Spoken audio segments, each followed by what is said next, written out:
The story of Big Hops is kind of weird.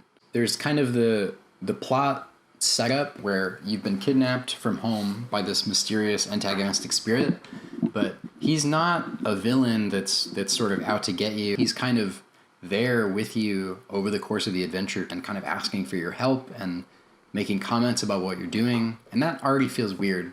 Then when you get into the kind of meat of the game, you'll notice that it's 3 episodes, and in each episode, you kind of meet a character, get embroiled in their conflict, and then do platforming stuff to help them resolve it.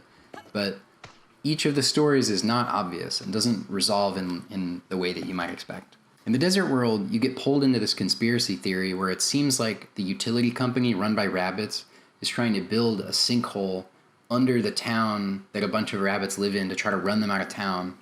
Then in the ocean world, you meet an eco-terrorist who's trying to live out his golden years by bombing an oil rig full of workers and trying to find a balance between not letting him kill a bunch of people, but also not supporting the oil company. Then in the mountain world, you meet this gang of kind of teens who are in a shitty high school punk band, and they're trying to avoid being captured by this kind of totalitarian survivalist regime that's like just barely eking out their living in the mountain. Writing the story for the game was inspired by a lot of different things.